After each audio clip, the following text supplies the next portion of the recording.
الرجيم بسم الله الرحمن الرحيم يا أيها الذين آمنوا توبوا إلى الله توبة نصوحا صدق الله مولانا العظيم وصدق رسوله النبي الأمين المتين الكريم الرؤوف الرحيم ونحن على ذلك لمن الشاهدين والشاكرين والذاكرين والحمد لله رب العالمين۔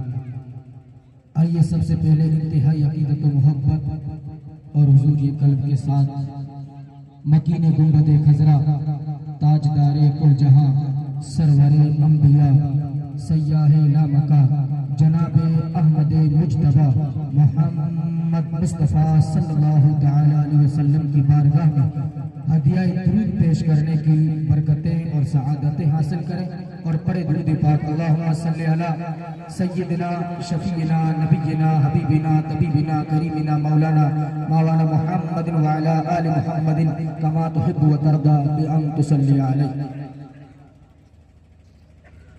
عزیزان گرامی وقار، الحمدللہ اللہ رب العزت کی فضل و کرم اور اس کی توفیق سے آج ہم اور آپ ہمارے اس گاؤں کے عظیم ادارہ دارالعلوم فیض صدیقیہ گلشن مصطفیٰ کے وسیع میدان میں بیٹھ کر کے اللہ اور اس کے رسول کے ذکر کی سعادتیں حاصل کر رہے ہیں۔ آپ نے بعد نماز مغرب ادارہ حاضہ کے طلبہ کا بہترین پروگرام سنا تھا۔ یقیناً میں یہی کہوں گا، یہ چراغ شام ہیں ظلمت میں جگمگائیں گے، یہ چراغ شام ہیں ظلمت میں جگمگائیں گے، انہیں سنبھال کر رکھنا یہ تمہیں کام آئیں گے، انہیں سنبھال کر رکھنا یہ تمہیں کام آئیں گے۔ واہ واہ۔ بلا تمہید و تمثیل میں اپنی گفتگو کا آغاز خطبہ مسنونہ کے بعد میں جو آیت کریمہ آپ کے سامنے پیش کی اس کے حوالے سے کروں۔ دیکھیں، اس دنیا کے اندر اللہ کی کئی ساری مخلوقات آباد ہیں، ہم ان کی تعداد کا شمار تو نہیں کر سکتے، ہاں اتنا کہہ سکتے ہیں کہ اس مخلوق دنیا کے اندر جو مخلوق ہے وہ تین طرح کی ہے۔ ایک ہے جمادات، جو نہ ایک جگہ سے دوسری جگہ منتقل ہو سکتی ہے اور نہ ایک جگہ رہ کر کے بڑھ سکتی ہے۔ اسی طرح دوسری مخلوق جس کو نباتات کہتے ہیں، وہ ایک جگہ سے چل کر کے دوسری جگہ جا تو نہیں سکتی مگر ایک جگہ رہ کر کے بڑھتی رہتی ہے، جیسے درخت، پیڑ پودے وغیرہ۔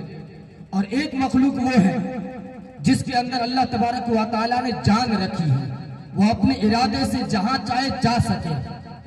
اور اللہ تبارک و تعالیٰ نے ان ساری مخلوقوں میں سب سے اشرف، سب سے افضل، سب سے اکرم اگر کسی مخلوق کو بنایا ہے تو اس مخلوق کا نام ہے انسان۔ قرآن کہتا ہے وَلَقَدْ كَرَّمْنَا بَنِي آدم، ہم نے ساری مخلوق کے اندر عزت و کرامت کا تاج زرین انسان کے سر پر سجایا ہے۔ اور پھر انسانوں میں بھی وہ لوگ سب سے اعلیٰ اور سب سے بلند ہیں جو اللہ کی ذات پر ایمان رکھتے ہیں، رسول اللہ کی ذات پر ایمان رکھتے ہیں، قیامت پر ایمان رکھتے ہیں، جنت پر ایمان رکھتے ہیں، دوزخ پر ایمان رکھتے ہیں۔ جب وہ لوگ ایمان لے کر کے آتے ہیں تو وہ ساری مخلوق میں افضل و اعلیٰ ہوتے ہیں۔ اللہ تبارک و تعالیٰ نے انہی انسانوں کے بارے میں فرمایا ہے وَلَقَدْ كَرَّمْنَا بَنِي آدم، ہم نے انسان کو عزت عطا فرمائی۔ واہ واہ، سبحان اللہ۔ اب اللہ تعالیٰ نے انسانوں میں جو ایمان والے ہیں ان کو خطاب کیا ہے، ان سے بات فرمائی۔ قرآن ہے، اللہ کا کلام ہے، ہمارا ہادی اور رہنما ہے، میرے نبی کا فرمان ہے کہ میں اس ظاہری دنیا سے ظاہری طور پر تو پردہ کر رہا ہوں، لیکن اگر تمہیں قیامت تک میرے بتائے ہوئے راستے پر چلنا ہے اور دنیا کے فتنوں سے بچنا ہے تو ایک قیامت تک کے لوگوں کو پیغام دیا کہ دو پیچھے تم نے چھوڑ کر کے جا رہا ہوں، انی تارکن فیکم الثقلین۔ اے لوگوں، اگر تم صراط مستقیم پر قائم رہنا چاہتے ہو تو سنو، میں دو چیزیں تمہیں دے کر کے جا رہا ہوں۔ ہزاروں دنیا کوششیں کرے گی تمہیں گمراہ کرنے کی، ہزاروں فتنے برپا ہوں گے، لیکن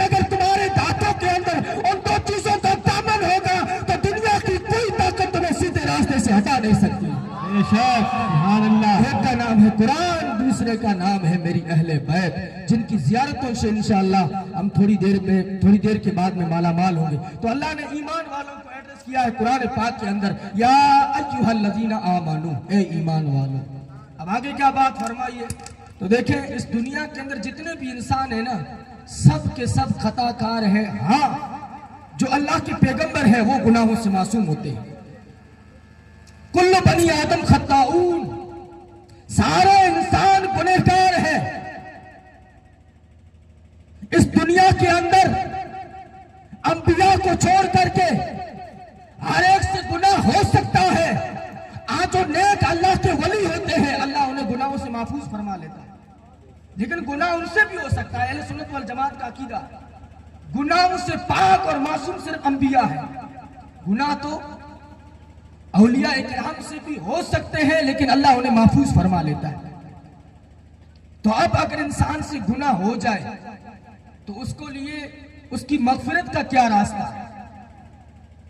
وہ اپنے گناہوں سے اگر شرمندہ ہو کر کے اپنے گناہوں کی معافی چاہے تو پھر اس کے لیے کیا راستہ ہے؟ تو قرآن کہتا ہے توبو الی اللہ توبۃ نصوحا، آؤ اللہ کی طرف لوٹ کر کے اگر تجھ سے گناہ ہو جائے لا تقنط من رحمت اللہ کی رحمت سے مایوس مت ہو، بستر کو لات مار، مسجد کے اندر کھڑا ہو کر کے اللہ کے لیے 2 رکعت نفل پڑھ لے، پھر گر گڑا کر کے رب کی بارگاہ میں معافی مانگ، اس کی رحمت ہے تجھے، اس کی رحمتوں سے وہ اپنی رحمتوں سے تجھے نواز دے۔ اللہ فرماتا ہے توبو الی اللہ توبۃ نصوحا، میری طرف توبہ نصوحا کا۔ اب دیکھیں توبہ کی بہت ساری فضیلتیں ہیں، حدیثوں میں بھری پڑی۔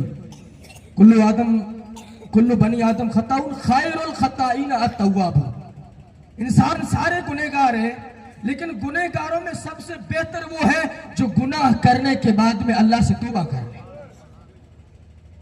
دیکھیں حضرت موسیٰ علیہ السلام کے زمانے میں قحط سالی پڑی، لوگ آئے حضرت موسیٰ کے پاس میں، کیونکہ انسان پر جب دکھ اور مصیبت آتی ہے نا تبھی اس کو اللہ یاد آتا ہے۔ کتنے گھر ہیں جن کے اندر شادیوں کے موقع پر اللہ کے کلام کی تلاوت ہوتی ہے، کتنے گھر ہیں جن کے اندر شادیوں کے موقع پر شریعت مصطفیٰ کی بات ہوتی ہے، بلکہ افسوس کے ساتھ کہنا پڑتا ہے ہمارا سماج اور ہماری سوسائٹی تو شریعت سے اس قدر دور ہو چکی ہے کہ شادیوں کے اندر ہم جتنا شریعت کے ساتھ کھلواڑ کرتے ہیں اتنا کوئی نہیں کرتا۔ شادیوں کے موقع پر ہمیں خدا کی ذات یاد نہیں آتی ہے۔ ہاں اگر گھر میں کسی کا انتقال ہو گیا ہے تو آتے ہیں مولاناؤں کے پاس میں، کہتے ہیں قرآن پڑھ کر کے دو، بچوں کے مدرسے کے بچوں کو لے کر کے آؤ، اللہ اکبر کبیرہ۔ میں دل پر ہاتھ رکھ کر کے آپ کو بتا رہا ہوں اور بڑے افسوس کے ساتھ کہہ رہا ہوں، ہمارے سماج کے حالات ایسے ہو گئے ہیں کہ جو قرآن ہماری رہنمائی کے لیے آیا تھا، جس قرآن کا دامن پکڑ کر کے، جس قرآن کو صحابہ کرام نے میدان جنگ میں بھی نہیں چھوڑا تھا، آج وہ قرآن، اس قرآن کی تعلیمات سے ہم دور ہوتے جا رہے ہیں۔ تو یہ اپنی اس حالت کو ہمیں بدلنا ہوگا۔ بنی اسرائیل کا زمانہ آئے، لوگ آئے حضرت موسیٰ علیہ السلام کے پاس، کہا اے اللہ کے پیغمبر ابھی قحط سالی پڑ گئی ہے، کال پڑ گیا ہے، اناج ختم ہو گیا، گودام سارے خالی ہو گئے، جانور بھوکے مر رہے ہیں، آپ اللہ سے دعا کیجئے کیونکہ آپ اللہ کے کلیم ہیں، اللہ سے کلام کرتے ہیں، اللہ سے باتیں کرتے ہیں، آپ اللہ کی بارگاہ میں التجا کیجئے، اللہ کی مخلوق پریشان حال ہے۔ حضرت موسیٰ علیہ السلام نے فرمایا کہ فلاں وقت کے اندر فلاں میدان میں جمع ہو جانا، ہم سب مل کر کے اللہ کی بارگاہ میں دعا کریں گے۔ اب جیسے ہی حضرت موسیٰ کی بات سنی تو اب دکھ تو ہے ہی، سارے لوگ جمع ہو گئے، میدان کھچا کھچ بھر گیا، سب لوگ آئے۔ حضرت موسیٰ علیہ السلام نے اللہ کی بارگاہ میں ہاتھ اٹھائے، کہا پروردگار برسات پانی کا ایک قطرہ بھی نہیں برس رہا ہے، تیری مخلوق پریشان ہے، بے زبان مخلوق پریشان ہے، اے پروردگار اس قحط سالی کے عذاب کی وجہ کیا ہے؟ یہ قحط سالی اب پر کیوں مسلط ہو گئی ہے؟ تو اللہ نے فرمایا اے کلیم، تمہارے اندر ایک بدکار ہے، تمہارے اندر ایک سیاہکار ہے، تمہارے اندر ایک ایسا بھی انسان ہے جو رات دن گناہوں پہ گناہ کرتا ہے، میں اس کی وجہ سے برسات نہیں برسا رہا، اس کی وجہ سے قید سالی کے عذاب میں پوری مخلوق کو مبتلا کر کے بیٹھا ہوں۔ حضرت موسیٰ علیہ السلام نے عرض کی، حضرت موسیٰ علیہ السلام نے دعا ختم کرنے کے بعد میں لوگوں سے کہا، اے لوگوں، تم میں سے جو گنہگار ہے نا، برائے کرم وہ آگے آ جائے۔ اب اگر کوئی گناہ کر کے بیٹھا ہے آگے تھوڑی آئے گا۔ آپ میں سے میں کسی کو کہہ دوں کہ جو چور ہے وہ آگے آ جائے، کوئی آئے گا؟ چور اپنی چوری چھپائے گا، انسان اپنے گناہوں کو ظاہر نہیں کرنا چاہتا ہے۔ حضرت موسیٰ نے کہا جو گنہگار ہے آگے آئے۔ اب وہ بندہ اندر گھبرا گیا، اس نے کہا پروردگار تو بڑا ستار ہے، تو بڑا غفار ہے، تیری شان بڑی نرالی ہے۔ تیری شان تو یہ ہے کہ بندہ 99 غلطی کر لے، ایک نیکی کر لے، تو 99 غلطیوں کو نہیں دیکھتا ہے بلکہ ایک نیکی کو دیکھ کر اس کے سارے گناہ معاف فرما دے۔ واہ واہ واہ واہ، سبحان اللہ۔ دل دل کے اندر توبہ کی، ظاہری طور پر توبہ نہیں کی، مسجد میں نہیں گیا، وہی کھڑا رہا، دل دل کے اندر توبہ کی۔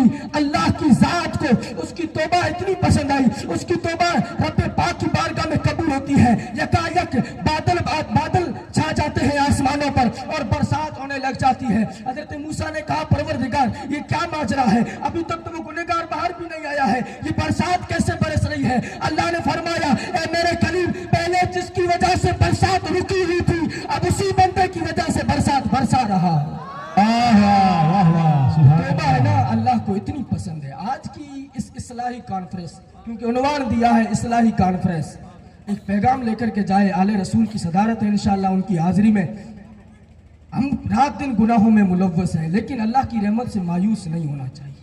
اس محفل میں بیٹھ کر کے اللہ کی بارگاہ میں توبہ کرے اور آج سے ایک عزم مصمم کر لے کہ انشاءاللہ زندگی کے اندر کبھی نماز قضا نہیں کروں گا، زندگی کے اندر جتنا ہو سکا گناہوں سے بچوں گا، پھر دیکھنا اللہ کی رحمتوں کی برسات تم پر کس طرح برستی ہے۔ اللہ تبارک و تعالی ہم سب کو توبہ کرنے کی توفیق نصیب فرمائے اور اللہ تبارک و تعالی گناہوں سے بچنے کی توفیق نصیب فرمائے۔ وما علینا الا البلاغ۔ السلام علیکم ورحمۃ اللہ وبرکاتہ۔